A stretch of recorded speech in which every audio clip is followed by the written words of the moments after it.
రాకూడదంటే మళ్ళీ నువ్వు అంటావు. ఎవరు చెప్పినా నీకు కొంచెమని. సరేలే నా అంత కోపంగా కావాల్సిన అవసరం ఉంది. ఇప్పుడు మేమే ఇక్కడ దొంగతనం చేస్తున్నాం, లంచతనం చేయడం, మోసం చేయడం అన్నది. దానికంటే ఎక్కువ ఇది దొంగతనం లంచతనం కంటే ఘోరం. ఏంటికి హిందువుల్ని దీంట్లో చేర్పించుకోవడం అంటే.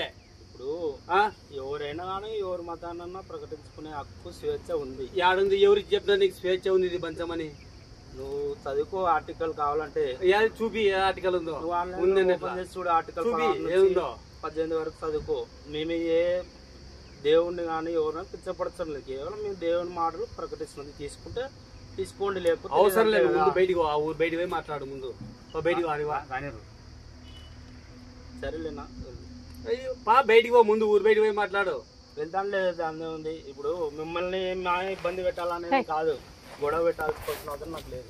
సరే మనం దేవుని ప్రేమను బట్టి దేవుని ప్రేమ గురించి వార్త ప్రకటిస్తున్నాం. ఆ వార్త వద్దు, ముందు బయటికి పోయి మాట్లాడు. ఇంకా మా నాయన పిల్లనైనా కొడతారు. వద్దుకో. సరేలేనా మీకు ఇష్టం లేకపోతే నేను కానీ మిమ్మల్ని బలవంతంగా కాదు, మాకు ఇష్టం కాదు. నువ్వు ముందు ఊర్లే రాని పర్మిషన్ తీసుకొని రాపోయి ఎవరి కాడ తీసుకోవాలన్నా సర్పంచ్, ఎంఆర్ఓ, ఎండిఓ వాళ్ళకు తీసుకొచ్చుకోకపోయి. నీకు ఆర్టికల్ ఉన్నట్ట కదా వాళ్ళు అన్నా కానీ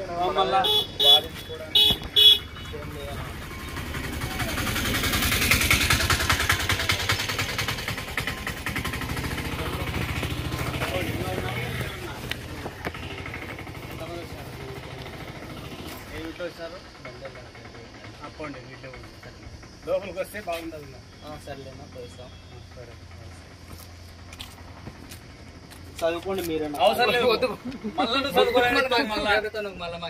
నువ్వు కాలు అవసరం లేదు.